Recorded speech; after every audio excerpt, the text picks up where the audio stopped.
Hello everyone, hope you're doing well. Today I thought I would give my thoughts on the Enlisted alpha. Now, if you don't know, Enlisted had its alpha test recently, and unfortunately it is over now. The first pre-alpha open playtest is finished, but if you were able to give it a go, then, hopefully you were able to have a bit of fun with it. Also, on top of this as well, if you want to see some gameplay footage of Enlisted, I have a stream which was about 7 hours long where I played it, and also I played it a little bit afterwards as well. But I will be uploading, gameplay and stuff to the channel just to kind of show you guys the general feel of the game and all of this stuff. So let's talk about Enlisted itself, just to give you a base overview. Enlisted is a first-person shooter. It is going to be based around historical events in World War II. The main ones, at least that we've seen so far, are the Battle of Moscow, which they're going to be doing, and also when it comes to some other stuff, they're going to be doing Tunisia as well, and also, of course, the invasion of Normandy. I'm sure there will probably be some other ideas as well which go forward, but that is at least what we're looking at now. The alpha looked at some maps which will be part of the battle for Moscow. And it was the Soviets against the Germans. There were some maps, there were 3 maps that I played. There was 2 which were just general domination maps, 3-cap domination, very similar to what you see in War Thunder, and then there was another which I would class as kind of a gold rush game mode. Back in the day in Battlefield Bad Company, which I played a decent amount of, there was this game mode called Gold Rush, and what you would do is you would advance on a sector as an offensive army, you would blow up the gold in those sectors, and then you would move on to the next sector to be able to blow up that gold. In this scenario in Enlisted, it was the same, apart from it was capturing points, whether it was strategic points such as houses, or strategic points such as artillery guns and stuff like that. It generally worked incredibly well. It meant that the flow of the battle wasn't stagnant and you weren't spawning in the same place all the time. It also means that stuff like spawn camping and things like that kind of go out the window, especially if you don't get bogged down. So overall, I thought the general flow of the game worked incredibly well when it came to Enlisted and how it was supposed to work. So let's also talk about the alpha test itself. I've been part of many alpha tests in the past when it comes to specific games, when it comes to even early access games which are classed as being in alpha. The whole thing about Enlisted that I was worried about was its actual performance. So you can have a look at my specs in the description of this video, have a look at what I'm running, and I was able to run this on maximum detail and get 120 to 60 FPS while also streaming, which takes up more of your CPU and also GPU. So I was able to get really good frames while streaming and also playing everything on high. So it looks like this game's performance is very good. I didn't have any crashes at all, which was really nice during the 7-hour period, and everything was as smooth as butter. One of the things I can definitely say about the game is they've worked out the controls incredibly well.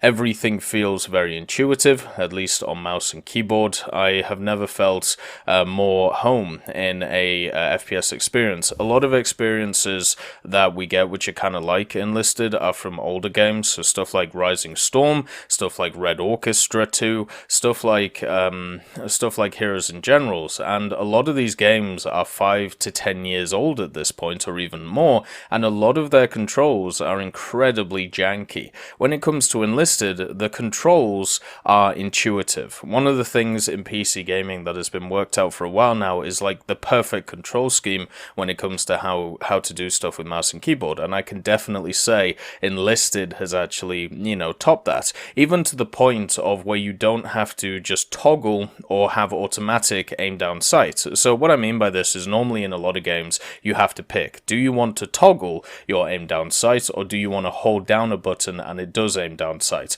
In this game you can do both, so you can either toggle aim down sight or just hold down the button and it'll aim down sight, and when you release it will take it away. So you have both options at your disposal at the same time, and that just shows the attention to detail which goes to the controls of this game. Everything when it comes to the UI on the screen generally tells you what's going on. It is minimalistic, and it would be nice if there was more options to be able to make stuff larger or to move stuff about. There's a few games more recently which have actually made it so their UI is nearly fully customizable in the game, and I wish like Enlisted was kind of like that too, because I feel like I would want a slightly larger map. I would want, you know, a smaller squad area once I actually, you know, work out all of the buttons and everything, but at least the UI was, you know, minimalistic, and it looked, you know, pretty good. The overall gunplay feels very nice. Obviously, I was playing on European servers, which as a Canadian or in Canada right now wasn't exactly ideal, but they did add in some North American servers later on, and it felt very nice. You know, it overall felt great to be able to play, and I didn't have any issues when it came to shooting or, you know, killing things. There was even a game where I got, you know, 80 kills, which is just unheard of for me in an FPS. I'm not a good FPS player. So this game, for me, one of the problems I have with a lot of these games, such as Heroes and Generals, such as, you know, Red Orchestra, is as a person who is really not good with his eyes and really not good at spotting things, I have an inherent disadvantage against a lot of people who are very good at twitch shooting. And since a lot of these games have a very quick I can't remember the phrase that Dog used, but it's basically time to death or time to kill, TTK maybe, and that represents how long it takes you to kill someone once you shoot them, and it means like how many bullets you put into them. So a lot of those games are incredibly realistic, where it's just one shot dead, or maybe a couple of shots and you're dead. And Enlisted is kind of the same way, depending on where you shoot them. But the difference is in Enlisted, they have tried to fix that issue of being, you know, basically one-tapped and not having any repercussion. And the way they do it is through the squad system. So when you spawn in Enlisted, you don't just have one member, you have a squad around you. Now, I was able to get my squad size for certain types of units up to 6. So you can have at least, you know, where I got to 5 extra AI squad mates who wander around with you, which you can tell to do very basic things. So defend certain points, defend a position, attack a position, all of these things. Or you can just tell them to follow you. And what this means is if you get one-tapped in a fight, then you can die with that soldier, and you can play as one of those other soldiers as long as they haven't died yet. So you get a lot of these scenarios where, let's say you get flanked by someone, or let's say you get spawn camped, or let's say you get knocked out by a sniper, you can quickly move to another squadron member, know where that individual is, or know what's going on in the battle, and try and deal with that individual, and they can kind of do the same thing. So it gets rid of a lot of the issues where you run into battle, you know, after you spawn, you get killed, then you have to respawn again, then you have to run into battle, then you get killed again, which is an issue I run into in a lot of these other games. You know, the fact that I would just die over and over and over again because I didn't fully understand the positions, or I didn't want to just play incredibly defensively. In Enlisted, you are not punished as much when it comes to this. You are still punished because, of course, you know, this game is one of those where being able to be accurate is going to be very useful, but the main thing is you're punished a lot less. The other thing to also talk about is the flip side of it. So whereas you have that squad around you, which if you die you can go to another squadron member, this means that you do have to like sort out all of their inventories, and you can set each well, before I get into that, let's just do this. So the flip side of it is you have that on your side where if you die you can get onto another squad member, but the other thing is, because there is each player having this AI squad around them, first of all, the AI squad is able to shoot, it's able to do everything, you know, that a player can. Of course, it's not going to be as clever as a player, because, well, it's an AI. I was able to get some of my squad members up to 4 stars, and they were actually killing people. So this AI isn't as dumb as, you know, some AIs I've seen, but I will need much more testing on that front to check, you know, how good it is. But the main thing I wanted to bring up up is because there is so many more things going on the map, instead of just, 5 versus 5, that 5 versus 5 now becomes 5 times 5 versus 5 times 5. So it turns into a 25 versus 25 scenario, so you have 25 people that you can kill on the enemy side, even though there is technically only 5 players there.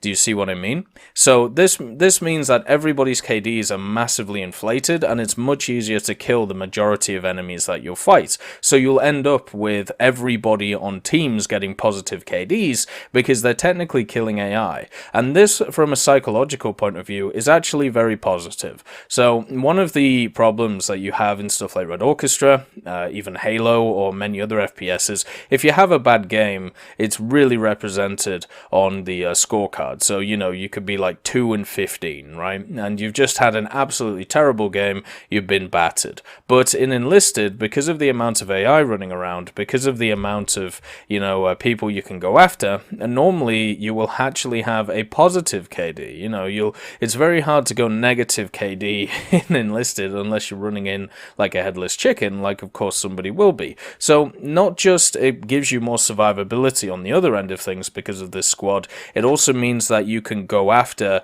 AIs and players alike, and they all count as a kill because technically they're part of the player's squad, therefore they're as useful as that player.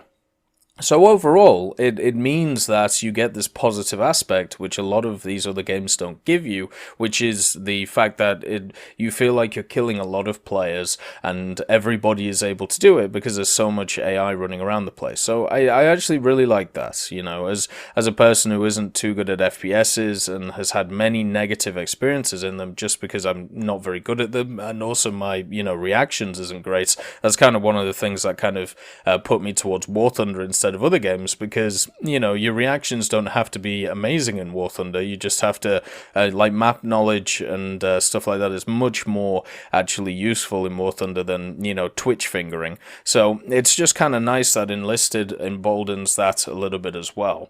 The other thing is the Domination Mode. I don't think the Domination Mode was slow enough. I actually think the Domination matches were way too fast. It felt like there was too much of a difference between the Gold Rush or the Assault game mode and the Domination Mode. I had many matches on the Assault game mode which took like 25 minutes, but the Domination ones were done in like 7 to 8 minutes. So I feel like there needs to be a little bit of a balance there, and I would actually extend the Domination ones to around about 10 minutes or maybe 12 or 15, and the idea there would be to extend it so it's at a point where you just have a less of a ticket bleed, so it gives people a chance to come back in the game mechanics instead of getting stuck, just getting annihilated for 5 minutes at a time, which definitely doesn't seem very fun. The general loadouts, or how the infantry worked in Enlisted, was pretty cool. So pretty much what happens is you have different squadrons of men. These squadrons have a general theme, whether it is anti-tank, an MG team, a tank team, or or a tank crew, I should say, or just a general infantry support or an assault set. And all of these have access to different weapons and different attributes in the forms of perks, and also different secondaries and different equipment and stuff like that. The general troop that you will find has 2 primary slots for guns, then it has a pistol slot, then some slots for explosives, and some slots for like additional accessories, such as stuff like smoke grenades, normal grenades, explosion packs, which are pretty much to deal with tanks, and medikits as well. There is also the fact that, being able to take 2 primary guns means that with some classes and some squadrons, you can take stuff like a sniper and a normal rifle. The most obvious one where I could see it being useful for me was the anti-tank troop that I had. I was able to carry an anti-tank rifle for the Germans and also be able to carry a normal Gewehr as well, meaning that I wasn't useless if, let's say, a tank came and all I had was an anti-tank rifle. So you actually have multiple, you have multiple units which have multiple uses, which I think is really good in Enlisted. You are not just stuck to one specific role. Even the MG team, you could carry an MG42 or an MG34, I believe, and also a rifle. So if you ran out of ammunition, you'd at least have the secondary one. And that was another thing. Ammunition is scarce in this game. You only have a couple of clips of ammunition per gun, and I think this is good, because the general idea in Enlisted is, yes, you are going to die. It is mainly an arcade shooter. You're going to run around, you're going to cap points, you're going to have a fun time, but you must understand that you are going to die, and you are going to run out of ammo a lot of the times, just because, maybe you don't have the best ammo management like I do, where I just kind of like bip everyone and try and, deal with that. But you also can pick up guns from people if you want to deal with that ammunition system. But the main thing is you are expendable. You shouldn't see your character one which you should go like 29 and 0 in. This is a set where, you are supposed to be pushing objectives. KDs aren't as meaningful as they are in other games. Instead, what should be meaningful is what you are doing on the battlefield when it comes to a strategic point. Now, we've talked about, some of the crews. The way that the unlocks work in the game is you unlock new crews. So I pretty much started with the Soviets and the Germans with a standard, infantry squad. Then you had a standard squad of tank crew, and then also another standard squad, which was very simple, a slightly assault crew squad, but it was more like a support squad because it had access to snipers. Then the first unlock was an assault squad for infantry, so you got yourself access to some SMGs. Then you got access to an anti-tank infantry squad. Then it was the MG squad for each side, with obviously the MGs for the Germans and the DPs for the Soviets. Now, there was up to 10 levels that you can unlock, but only a few of them were open for us in this alpha. So it's kind of interesting to see how the XP system works, how it works in this way where you unlock squads by just playing the game. Now, I'm wondering if that's going to be tied to the monetization angle, whether they're going to offer premium time basically for Enlisted. So what you can do in Enlisted is be able just to run and get more XP per battle, so you can unlock these teams quicker, because each team seems to be linked to the actual battle you're doing. So if you're on the operation, like the battle for Moscow, you won't be able to carry over the XP to the next one, which is, let's say, the invasion of Normandy. Instead, you start off fresh at level 1. At least the way that's the way I see it, right? At least the way that that's how it's looking right now. But I think the progression system, not just through that, there's also progression through skills through each of your squadrons. So each of your squads, you have a set of skills, whether they be personal to your individual use, so you can unlock some guns, unlock some grenades, or sorry, I should say unlock the ability to get guns and grenades, because the way that you get them in the game is you get them through random drops at the end of the battle. So let's say for your troop, you unlock the use of a Stalingrad. Then when you complete a battle, and at the end if you get a random drop of that, then you can now equip it to a specific infantryman who is part of that troop. That's basically how it works. Then you have certain squadron upgrades, which give you the chance of adding new squadron members, adding certain types of squadron members to your missions. So you're able to, let's say, add in an MG to your normal infantry squadron, or maybe your anti-tank squadron, you can add an assault infantry which has an SMG. So you can mix and match and make these pretty interesting squads, and I think that's what the general meta of the game is going to be based around, working out how to create perfect squads with rank 5 infantry members in the AI, which are going to play slightly differently. So you're going to have an anti-tank troop, then maybe you'll have a few assault guys, then you might have a few riflemen, and the meta of the game is going to all be based around how well your squads do in a battle. And I think that, just as a general idea, is pretty interesting. Now let's talk about the vehicles. So In the game, in Enlisted, you were able to play some vehicles. You were able to play the Panzer III for the Germans. You were also able to play the T-26 for the Soviets. But those weren't the only vehicles on offer. The other ones were locked, so you weren't able to play them, but at least you could see them. Some of the highlights were there was a lot of Panzer IIIs for the Germans. There was also a Panzer II, and there was one Panzer IV, I believe the C, and also the Sturmpanzer, which is going to be absolutely hilarious when it comes to this style of game, which is mainly infantry based. For the Soviet side, you had T-34s, you had the KV-1, which I have no idea how they're going to balance that against, what the Germans have, and then you also had a KV-2.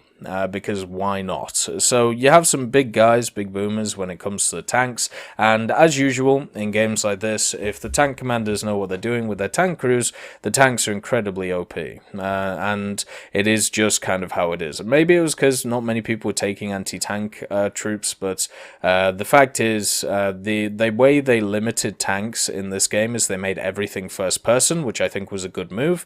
They made it so if you choose the gunner can only look down the gunner side, the driver can only see out of the driver's sight, and the commander, you actually pop out of the top of the tank and you can control the gun and the driver simultaneously from the commander's point, but it also means that your commander is sat outside the top of the cupola and he can get killed. So you can actually end up not having a commander and then you're basically just stuck in the gunner's view unless you want to move people around the tank. Because what you can do is when you have a person selected, so let's say you have the driver selected but your commander's dead, you can move the driver to the commander's position so you can use him to see everything, but then you won't be able to drive. So technically you could run a tank on a one-man crew, because you could just have him moving around the place, doing different things. That is a possibility. The other thing as well is your tank crew can leave the tank. So let's say if you're near a point and you don't see any enemies there,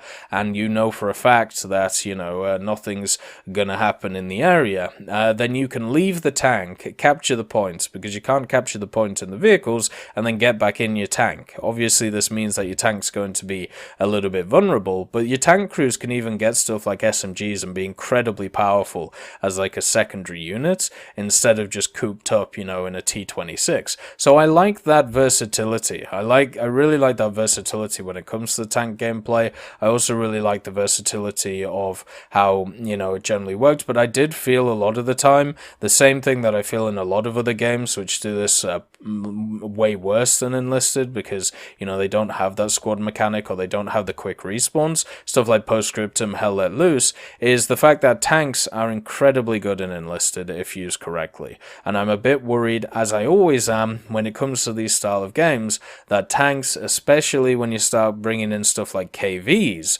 to the mix, are just going to stomp on everything, and it's going to hurt. Going to really, really hurt the general balance of the game, and also make it so people don't want to play anything apart from tanks. So that is something to think about.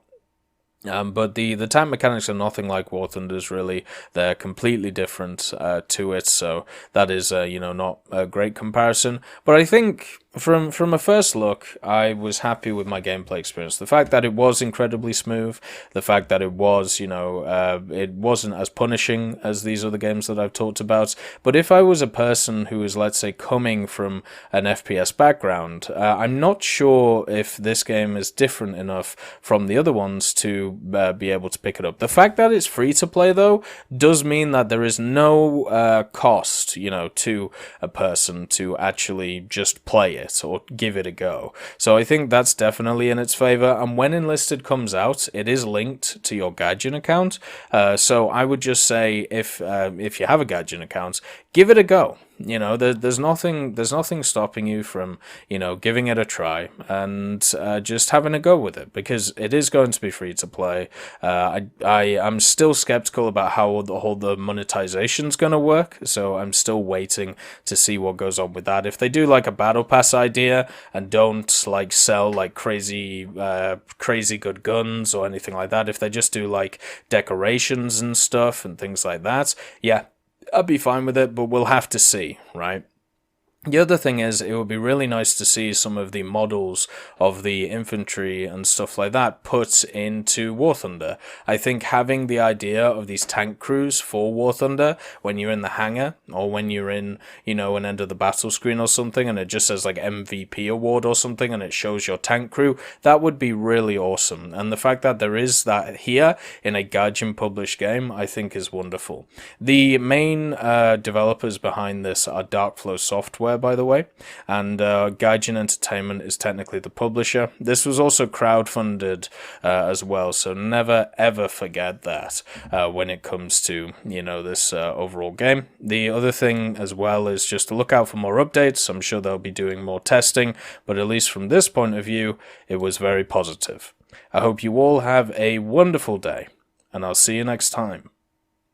I just want to thank Ambrosius McClellan, B. Young, Blackie, Chris Giltnane, Daniel Stanton, Jay Wilt, John Ryman, Martinez, Super Cacti, Trigger Hippie, Eugens Terry, and also Elove Goat and Samuel Slick for supporting the channel.